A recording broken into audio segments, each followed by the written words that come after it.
Hello viewers, সবাইকে welcome করছি আরেকটি নিউ ব্লগে। আমার এবারে ব্লগটি একটু ভিন্ন রকমের। সো আমি চলে এসেছি ঢাকার বাইরে, ইসাখা, বারোভূঁইয়া, যাদের উত্তরসূরি, গফরগাঁও, কাপাসিয়া, গাজীপুর, মূলত এই অঞ্চলে। সো আমি কেন আজকে গফরগাঁও বা গাজীপুর, কাপাসিয়া আসছি? স্থানীয় পর্যায়ে মোটামুটি বেশ পরিচিতি প্রাপ্ত একটি রেস্টুরেন্ট আছে, যার নাম হচ্ছে নিরিবিলি রেস্টুরেন্ট। সো তাদের খাবারের কিছু বিশেষত্ব আছে যেটা সবার নজর কেড়েছে। সো দ্যাটস ওয়াই আমি আজকে কাপাসিয়া থানার টোক নয়ন বাজারে চলে এসেছি এই রেস্টুরেন্টকে নিয়ে একটি ব্লগ তৈরি করব। সো চলুন দেখি কি থাকছে আজকের ব্লগে।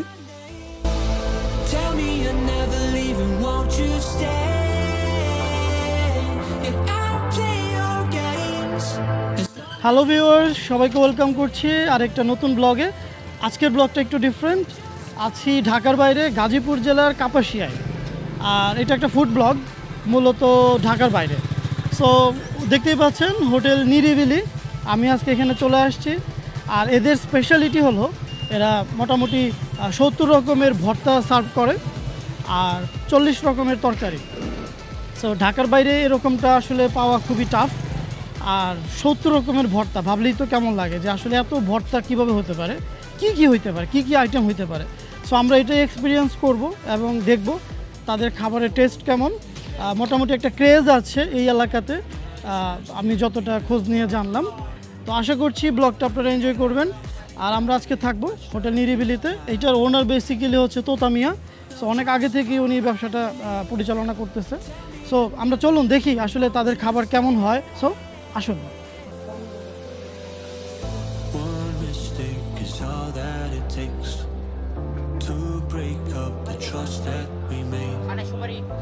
I'm open to changing my ways this time. Oh, why do I fall for it every time? I'd do anything to keep you mine.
Viewers, এই পর্যায়ে আমি আন্তরিকভাবে দুঃখিত। কারিগরি জটিলতার কারণে এখানে আসলে আমার লাইভ সাউন্ডটা রেকর্ড হয়নি। আমি ব্যাকগ্রাউন্ডে যেটা বলতে পারি যে এখানে আমরা মূলত খাবারগুলোর প্রাইস এবং কোনটা কি খাবার সেটা নিয়ে কথা বলেছিলাম। তোতা মিয়া ভাই আমাদেরকে দেখাচ্ছিল এখানে 200 টাকা হচ্ছে এখানে 14 রকমের এখানে ভর্তা ছিল এবং পরবর্তীতে আরেকটা প্ল্যাটার, সেখানেও 14 রকমের ভর্তা ভাজি। এরকম মোট 28 রকমের ভর্তা ভাজি আমরা ট্রাই করেছি।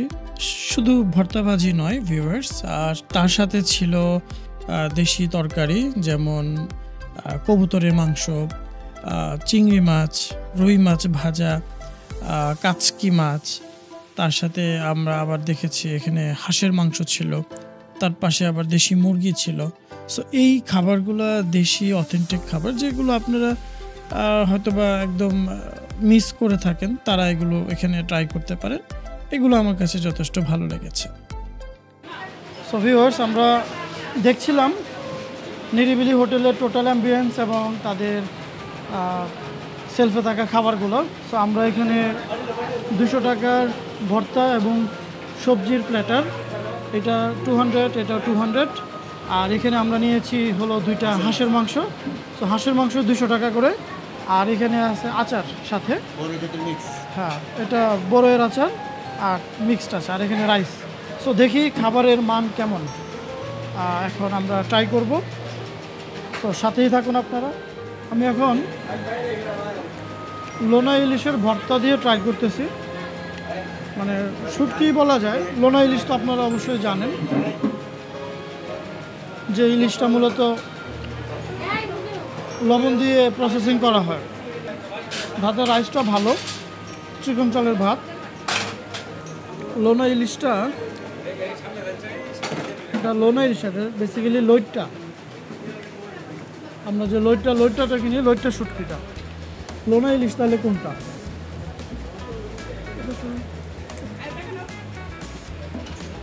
লইট্টা শুটকিটা আমার কাছে একদমই ভালো লাগে নাই, অনেস্টলি রিভিউ। আরও বেটার আমরা আমাদের বাসাতেই করে খাই মূলত। সো ভর্তার যে স্পেশালিটি আমি এখানে পাইতেছি না। এটা কি, আমি এটা একটু দেখি। সো ভিউয়ার্স, এখানে কিন্তু সবজিও আছে। আমি একটু সবজি ট্রাই করি ভর্তা ভাজির পরে। সো বেগুন আছে এখানে, তারপরে মিষ্টি কুমড়া, ঢ্যাঁড়স, করলা ভাজি,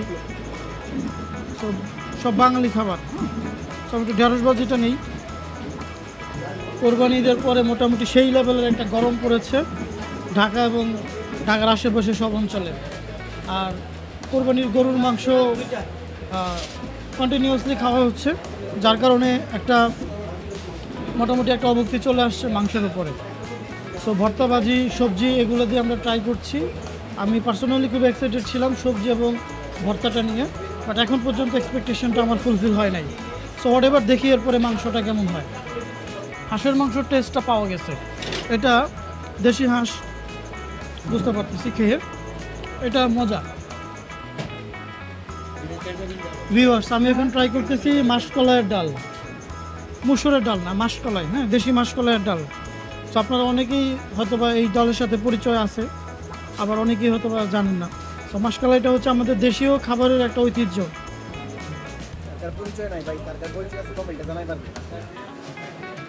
যারা জেনজি আছে তারা হয়তোবা মাসকলাইটা নাও চিনতে পারে, বাট যদি তোমরা চিনে থাকো কমেন্ট করে জানাবে। মাসকলাইয়ের ডাল আমার থেকে ভালো কারোর চেনার কথা না। এই অথেন্টিক মাসকলাইয়ের ডালের যে কালারটা হয়, একটা অ্যাশ একটা কালার হয়, এটা ওখানে অনুপস্থিত। বাট ঘ্রাণটা ঠিক আছে, মাসকলাইয়ের যে একটা ঘ্রাণ আছে সেটা ঠিক আছে। সাথে কিন্তু আচার আছে, আচারটা অনেক ভালো হয়েছে, যেটা প্রশংসা সবাই করতেছে। আসলে হাতের পাশে যেমন সমান হয় না, খাবারও সবগুলো সমান হবে না, কোনোটা ভালো কোনোটা খারাপ। তো মাসকলাইয়ের ডালটাও মোটামুটি ভালো ছিল, হাঁসের মাংসটাও মোটামুটি ভালো লাগে। সো আমি প্রথমবার আসছি, তো এখন আমি তাদের কাছ থেকে শুনবো তাদের আসলে কেমন লাগছে খাবার এবং খাবারের টেস্ট বা মান। সো আমি একটু শুনি। আসসালামু আলাইকুম। আলহামদুলিল্লাহ, খাবারের মান মোটামুটি সন্তোষজনক। দেশীয় খাবার,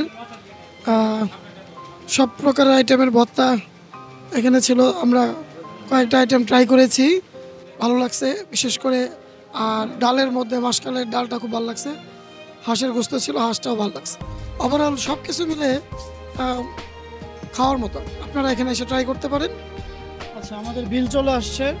সো আমরা তিনজন মিলে খাইলাম 1160 টাকা। এখানে আমি বলি ভাত 100 টাকার, ভর্তা ছিল 2 রকমের, সেখানে 400 টাকার ভর্তা, 200 400। আচার ছিল 100 টাকা, হাঁসের মাংস 400, ডাল 100, পানি হইতেছে 60 টাকা। আর এই গফরগাঁও এই অঞ্চলের মানুষকে বলা হয় ইসাখার উত্তরসূরি। হ্যাঁ, 12 ভূঁইয়া ইসাখার উত্তরসূরি কিন্তু গফরগাঁওয়ের মানুষ। হ্যাঁ, সো যাই হোক, এই বিষয়ে আরেকদিন কথা হবে। আমরা এখন সামনে একটু মিষ্টি পান খাবো। আর আজকের ব্লগটা এখানে শেষ করছি। সো আপনারা আশা করি এনজয় করছেন। সো চলুন আমরা দেখি এরপরে আর কি কি দেখানো যায়। সবার দাওয়াত রইল, নিরিবিলিতে আসবেন। হোটেল নিরিবিলি, কাবাসা, গাজীপুর টুক, গাজীপুর কাবাসা টুক। আমার হোটেলে আসতে হলে রাজেন্দ্রপুর ক্যান্টনমেন্টে ঢুকবেন, ঢাকাতে আসতে হলে রাজেন্দ্রপুর ক্যান্টনমেন্টে ঢুকবেন। সবাই ভালো থাকেন। ব্লগের একদমই শেষের দিকে আছি। সো নাও আমি একটু পান ট্রাই করব। আর এটা হচ্ছে আগুন পান, মানে যেটাকে আমরা বলি ফায়ার স্টিং করে দিবে এবং সেটা আমরা খেতে পারবো। আচ্ছা, এটা বেসিক্যালি আমার মুখে পুরে দিবে।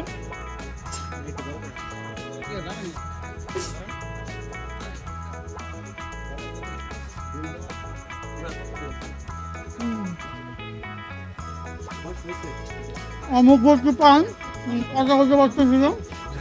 চাচা আপনার বাড়ি কোথায়? আমার বাড়ি আমার এই নয়াসঙ্গ হ্যাঁ, নয়াসঙ্গ এই হোটেল চিনেন কত বছর ধরে? এইটা হোটেল আমার যতদিন আমার এই এন আমরা এলা তো আগে আমার চিটাগাংয়ের দিকে হোটেল আছে, পরে এই স্থানীয় জায়গাতে এলার স্থানীয় বাসাপ আছে, এলার জাগো নিজের এনে যে দোকানদারি যে করতেছে সব জিনিসটা তার নিজের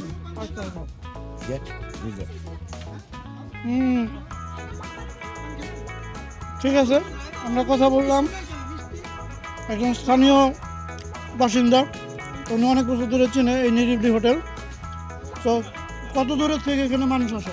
আমার ঢাকার তাই, কিশোরগঞ্জের তাই, গফরগাঁও, ময়মনসিং যে অনেক দূরের তুই লোক এনে আইতাছে আমার দেহার লাগিয়া খাবারের ওই যে ভর্তার আইটেম, 100 মতন ভর্তার আইটেম এইগুলি আমার এই দেখতে আইয়ে খাওয়ার লাগে আইয়ে এগুলি। আমরা নিজেরাও ঢাকা থেকে আসছি, ভালো লাগছে। যাই হোক, সো ভিউয়ার্স, আশা করি আপনারা ব্লগটা এনজয় করছেন। ভালো থাকবেন স্যার। হ্যাঁ, তো আমরা আসলে চলে যাব।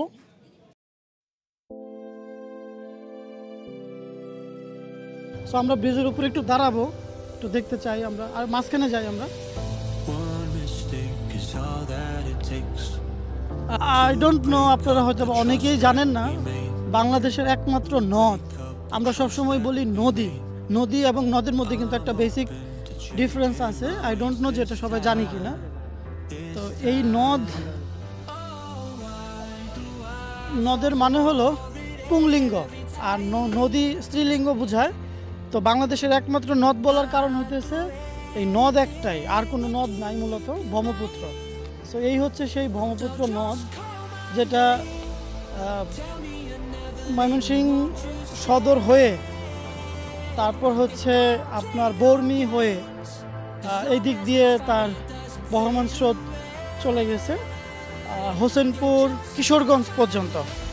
সো আমি এই অঞ্চলের একটা টার্নিং একটা পয়েন্টে এখন দাঁড়িয়ে আছি, যেটা যদিও এই ব্রিজটা নতুন হয়েছে, ব্রিজের নামটা আমার জানা নাই। আমরা একটু দেখাই, নর্মালি লোকাল ভাষায় বলা হয় টোকের ব্রিজ। হ্যাঁ,